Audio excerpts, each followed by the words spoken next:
N'oublie pas de faire un coucou à toutes les populations de Nianfac en Guinée équatoriale. Alors la revue de presse, c'est dans un instant seulement. Il est 7 heures passé d'un peu plus de 32 minutes. Une revue de presse à suivre simultanément sur les antennes de Suite FM dans le cadre d'un matin pas comme les autres, présenté par Rodrigue Nono avec la collaboration de Moussa Jean Calagan. Nous retrouverons de prime abord Jean-Jacques Zé à Douala, puis nous ferons un décrochage à Yaoundé pour retrouver Ebel Olinga qui lui a bien sûr parcouru pour nous tous les quotidiens et autres journaux qui paraissent dans la capitale politique camerounaise. Je ne sais pas s'il y aura un mot sur la Centrafrique ce matin. Toujours est-il que en Centrafrique, il faut faire des efforts pour que la paix soit de mise. Et Jean-Jacques Zé se met bien à rigoler. On va en parler, Jean-Jacques, peut-être ce matin avec les quotidiens et autres journaux qui paraissent à Douala. Bonjour Jean-Jacques. Voilà, bonjour et bonjour à tous les téléspectateurs.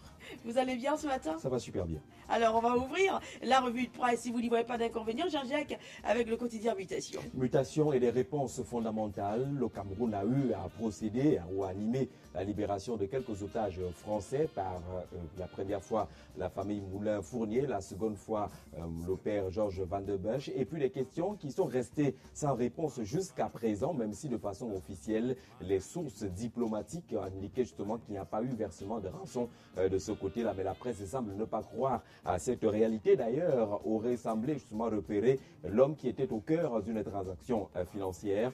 Pour le Cameroun, on parle de Ferdinand Ngongo, le secrétaire général de la présidence de la République. Et du coup, Mutation, en sa grande une, parle de Ngongo et les milliards des otages. C'est le grand titre choisi par le journal des Aviers, mais c'est ce matin, qui parle justement des enquêtes qui seraient ouvertes et demandées justement par Ferdinand Ngongo, compte tenu de quelques révélations faites par le journal L'Œil du Sahel, qui parle d'environ 6 milliards de francs CFA débloqués dans le cadre de la libération de ces otages, et que dans les opérations, on aurait noté quelques détournements de deniers publics, on va les appeler ainsi, la mauvaise implication de quelques hauts gradés des services des renseignements et de la sécurité. Et du coup, pour faire bonne figure, le secrétaire général de la présidence de la République aurait demandé tout simplement qu'une enquête soit ouverte parce que son rapport devrait être déposé sur la table du président de la République. Le journal en profite d'ailleurs pour essayer de tirer la ligne de complicité ou de rapprochement entre les secrétaires généraux et le président de la République, partant du fait qu'à son époque, Laurent Esso avait été baptisé par un célèbre artiste camerounais au cœur du pays, pour noter justement l'importance de ce fauteuil de secrétaire général des services du Premier ministre. Ferdinand Ngongo opère un peu de façon différente, il est plus présent, moins discret, il tient souvent à jouer les premiers rôles dans la libération parfois des otages, il tient à faire le déplacement personnellement pour aller chercher les otages du côté de l'extrême nord pour faire bonne figure. Malheureusement, la dernière affaire semble ne pas justement faire l'affaire du secrétaire général des services de la présidence de la République. Et du coup, Raoul Soumo Tayo, qui est un chercheur sur les questions de sécurité et de gestion des frontières, analyse justement le problème et de la libération des otages dans notre pays avec beaucoup d'inquiétudes sur la façon de mener ces opérations. Le Cameroun a opté pour les négociations et dans ce contexte-là, c'est généralement les rançons qui sont versées. Et si on continue dans cette ligne, le Cameroun pourrait devenir esclave du versement permanent de ces différentes rançons, multipliant ainsi les cas d'insécurité et probablement également des cas d'enlèvement. C'est donc de véritables patates chaudes gérées ainsi par notre pays, avec une inquiétude à relever d'ailleurs dans le titre choisi par notre confrère ce matin. Est-ce qu'au Cameroun, on est en train d'aller vers un business des otages? Le Messager, pour sa part, a suivi la cérémonie de présentation des vœux au président du Sénat, la seconde personnalité du pays, Nyat Njifenji Marcel. Selon notre confrère, ce matin, le Sénat esquive les sujets qui fâchent. C'est le grand titre choisi par le journal de Feu Pius Njawe. Quels sont justement ces sujets qui fâchent et qui n'ont pas été abordés par le président du Sénat? On parle par exemple de ces rapports assez difficiles entre la Chambre basse et la Chambre haute du Parlement camerounais, ce qui fait d'ailleurs l'objet d'une bataille épistolaire où l'Assemblée nationale voudrait voir le Sénat venir défendre son budget. Ce n'est pas toujours le cas. La même appréciation du côté du Sénat. Eh bien, Nyat Njifenji Marcel n'a rien dit là-dessus. Il a esquivé ce sujet et bien au contraire, affirme Rodrigue Tongué ce matin, le président du Sénat a plutôt adressé des remerciements à Kaba Yégué Djibril et à l'Assemblée nationale pour le rôle joué dans l'implantation de cette structure.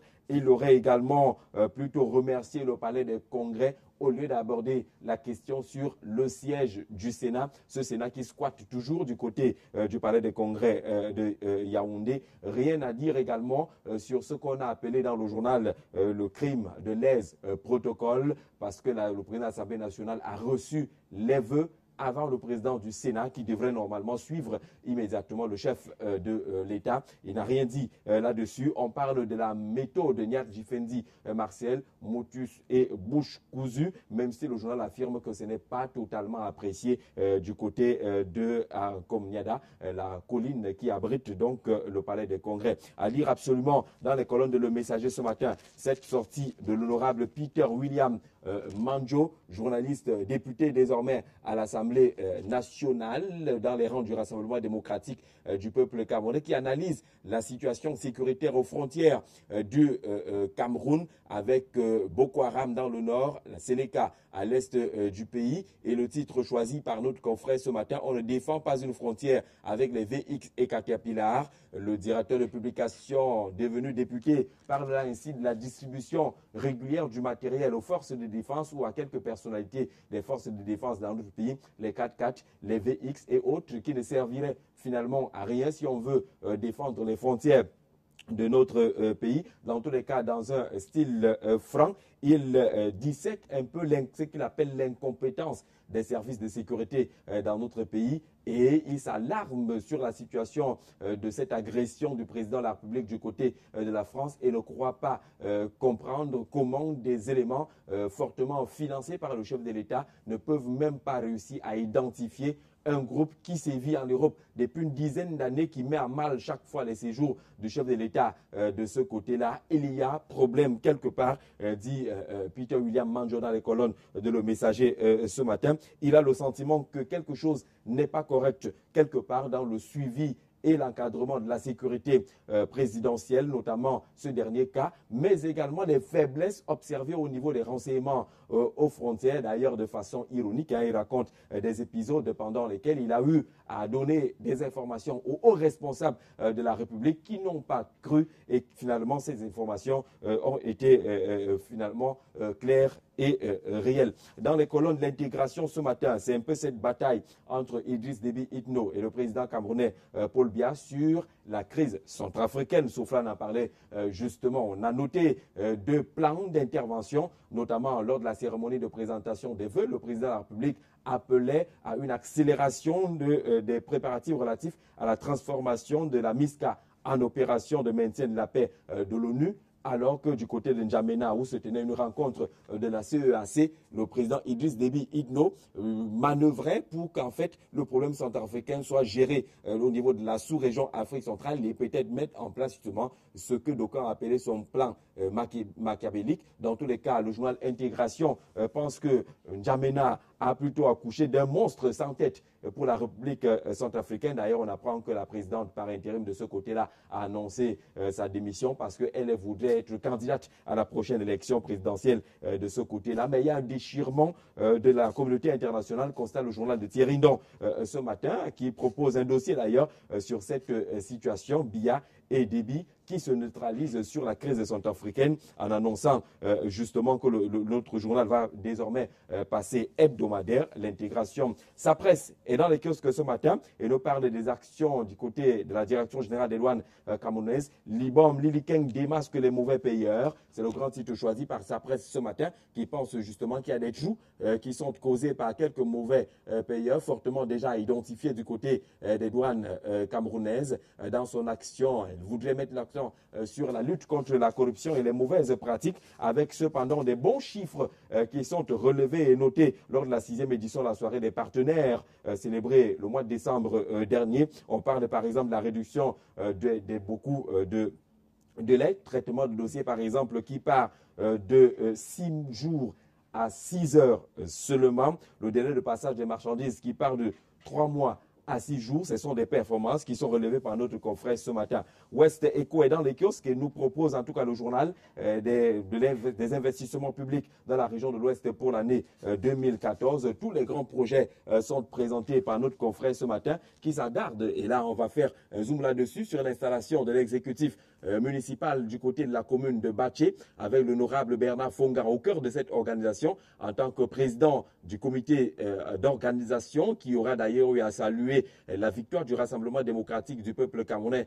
dans cette petite commune du côté de Bati. On met petite commune entre guillemets puisque l'exécutif municipal finalement installé est un exécutif de grandes ambitions, grandes réalisations contenant justement un personnel hautement compétents et qualifiés. Ce sont des gens au background significatif. C'est d'ailleurs une grosse exclusivité du côté de Batié. Lorsqu'on va parcourir l'article proposé par West Eco ce matin, on se rendra justement compte que la compétence est là. Le profil accompagne justement l'équipe conduite de ce côté-là par Gustave Yudom, qui est un professeur des lycées pratiquement hors échelle à la tête de la commune de Batié. À lire également dans les kiosques ce matin, le paysan élite qui salue le premier forum de la femme rurale camerounaise avec naturellement l'implication de la femme rurale pour les grands projets dans notre pays. À découvrir aussi un tout nouveau bébé, il s'appelle le Sphinx Hebdo. C'est l'information délocalisée, le journal de Noué Djebet Massoussi qui parle des institutions financières considérées comme des assassins à col blanc des économies africaines. Le journal s'attarde sur le mode opératoire de ce que ou de celles qu'on appelle les institutions financières internationales qui ont des manœuvres qui ne sont pas propres à aider résolument les pays africains à sortir de la crise. Et le journal les appelle d'ailleurs des assassins à col blanc qui proposent, ils font miroiter des réalisations qui, dans le fond, ne servent à rien pour les États africains. Le journal également nous parle de Frédéric Mboto Edimo, c'est le directeur général de Camerco qui s'engage justement à sortir Camerco du complot colonialiste, justement à nationaliser la gestion de la compagnie aérienne nationale de notre pays. Merci beaucoup Jean-Jacques Zé pour toutes ces informations. Nous vous retrouverons demain avec le même plaisir. Demain avec beaucoup de plaisir en tout cas. D'accord, dès 7h30. Rendons-nous maintenant à Yaoundé. Et Bel Oliga a parcouru pour nous les quotidiens et autres journaux qui paraissent à Yaoundé, justement, la capitale politique camerounaise. Que peut-on en retenir? Et Bel Oliga, bonjour. Sofiane, bonjour, bienvenue à Yaoundé. La revue de presse de ce matin, c'est 15 janvier, jour des célébrations, de commémoration de la mort de Ernest Ouandié. Et l'occasion a été donnée justement au quotidien bleu ce matin pour un Remember of Ernest Ouandié. Le journal de Aman Mana constate que l'anniversaire de l'exécution du président du comité révolutionnaire et chef d'état-major de l'aile combattante de l'UPC se célèbre sous fond de dispute au sein même du parti au crabe. Une double page du quotidien Le Jour est entièrement dédiée à cette figure historique de la révolution camerounaise. Mais la une principale du quotidien bleu est consacrée à la question de la double nationalité. Le Jour a donné la parole à des Camerounais de la diaspora, lesquels pensent qu'il faut finir avec l'hypocrisie. On se demande si le Cameroun continuera-t-il à appliquer le code de la nationalité sélective. Des analystes pensent que c'est une survivance archaïque. Certains disent que le patriotisme ne se décrète pas. D'autres réagissent en disant qu'il faut rapatrier les talents. C'est à lire à la pointe du jour. Le quotidien bilingue national est en kiosque ce matin. Le Cameroun Tribune nous apprend que le tribunal criminel spécial a ses enquêteurs. Le journal de Marie-Claire Nana nous dit qu'à la suite de la nomination des responsables du corps spécialisé des officiers de police judiciaire par le chef de l'État vendredi dernier, le TCS dispose désormais de ses propres moyens d'enquête. Les activités de ce corps spécial vont effectivement démarrer dans les prochains jours sous la conduite du commissaire divisionnaire Enyenge Bolon et son adjoint, le lieutenant-colonel Kizito Atangana. Remaniement ministériel, le quotidien Émergence croit savoir que Paul Biya est en difficulté.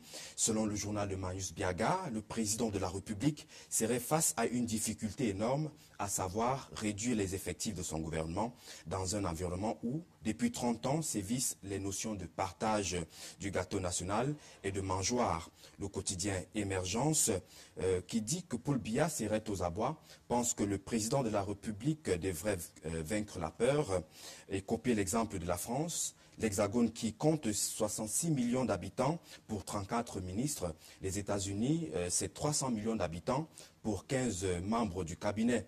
Quel portefeuille ministériel sera donc annexé ou supprimé? La question reste posée. Le journal Hebdo préfère quant à lui s'intéresser aux hommes du sérail. L'hebdomadaire d'information générale paraissant le mercredi parle de ces ministres que Paul Biya a peur de limoger. Le journal Hebdo révèle que le chef de l'État, pour plusieurs raisons, éprouve d'énormes difficultés à se séparer de certains de ses collaborateurs, dont la présence au sein de l'appareil gouvernemental met en mal la dynamique qu'il voudrait impulser. Ces derniers ajoutent, l'hebdomadaire de Kennedy Fintian représente par ailleurs pour lui des fidèles dont le limogeage s'assimilerait à une trahison. Pour Paul Biya, est-ce que Paul Biya, autant pour moi, osera-t-il? La question est retournée et analysée dans ce numéro de journal Hebdo en kiosque. La nouvelle vision est presque dans le même esprit que le journal Hebdo, tant il est vrai que le journal bilingue d'information générale, d'enquête et d'analyse reste dans le sérail. La nouvelle vision, disais-je, préfère plutôt parler de ces hommes qui feront 2014 et ce que 2014 fera. Le journal de Ahmed Mbala Belinga s'intéresse à ces personnalités du gouvernement et du Parlement qui ne laissent pas indifférents et que l'on pourrait bien retrouver encore au devant de la scène cette année. Une liste de plus de 13 membres du gouvernement et du Parlement sont cités, est citée autant pour moi. Aminatou Aïdjo, Marcel Niadi Fendi, Kavaï Yegi Dibril, Belinga Eboutou, Bidungpat, Issa Tiro Mabakari ou encore le jeune Belambapé, pour ne citer que ceci. Les commentaires accompagnent d'ailleurs chacune de ces personnalités et c'est à lire dans ce journal. Le financier d'Afrique parle ce matin du contrôle des finances publiques. Le journal de Boniface Tchenkam indique que le Cameroun viole les textes de la CEMAC. L'hebdomadaire du monde financier dit que notre pays a décidé de ne pas appliquer les directives relatives au code de transparence et de bonne gouvernance dans la gestion des finances publiques et aux lois des finances. C'est depuis le 20 décembre 2013, indique cet article, que le Cameroun est en porte-à-faux dans la CEMAC. Notre pays avait pourtant adopté le 19 décembre 2011 à Brazzaville les deux textes communautaires cités plus haut. Le financier d'Afrique a consulté par exemple le docteur Sylvestre Honoré Nanga, vice-doyen à la faculté des sciences juridiques et politiques de l'université de Ngaoundéré, lequel donne un avis d'expert sur la question.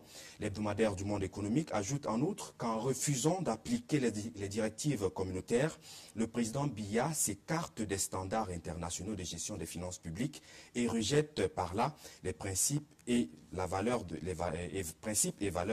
de la bonne gouvernance. L'une des conséquences logiques de cet état de choses est le maintien du Cameroun en deçà de l'objectif fixé à 5,5% en CEMAC. Et c'est le quotidien de l'économie qui nous le fait remarquer. Le journal de Thierry Ekouti nous dit que la malgouvernance plombe la croissance du Cameroun. C'est l'une des raisons de la contre-performance. L'objectif de 5,5% de croissance reste toujours un objectif à atteindre depuis le début de l'implantation du DSCE en 2010. Comme l'a reconnu le chef de l'État dans son discours du 31 décembre 2013, l'intérêt personnel prime sur le collectif. Le quotidien de l'économie se demande alors si le recadrage du président Paul Biya suffit-il pour raviver l'instinct grégaire qui manque tant aux Camerounais. Certains analystes financiers répondent à la négative et les détails sont à la 3e page du quotidien de l'économie. Le pied de une du journal de la valeur ajoutée s'intéresse au secteur du tourisme qui est face à l'insécurité qui se vit dans le Grand Nord. Le journal de la valeur ajoutée, dans son enquête du mercredi, qui allait voir comment ce secteur s'adapte à la menace sécuritaire, nous apprend que l'activité ne marche plus dans le secteur septentrion, surtout dans la région de l'extrême nord. Dans cette zone classée comme première destination touristique au Cameroun, les tours opérateurs sont sur le point de mettre la clé sous le paillasson. Le secteur touristique camerounais connaît dès lors un réaménagement. Boya, Tchang, Kribi, bref, le Grand Ouest et le Sud sont des nouvelles destinations. En 2013, précise le journal de Thierry Ekouti, le Cameroun a reçu 912 000 touristes, une hausse par rapport aux 817 000 de l'an 2012. Les destinations prisées se trouvent à 90% dans la région du Grand Nord. Et comment le ministre du Tourisme pourra-t-il faire pour limiter les effets de l'insécurité sur l'image du tourisme camerounais dans la région du Grand Nord? Les réponses sont données par Serge Éric Depoumé. Il est le chef service de la communication du Mintoul. Revue de presse, Stop F1 pour ce mercredi 15 janvier 2014. Tout le plaisir sera le mien de vous retrouver demain matin pour ce même exercice, s'il plaît à Dieu. Déjà, excellente journée à vous tous. Excellente journée et belle Oliga. Et bien sûr, à demain pour une autre revue de presse.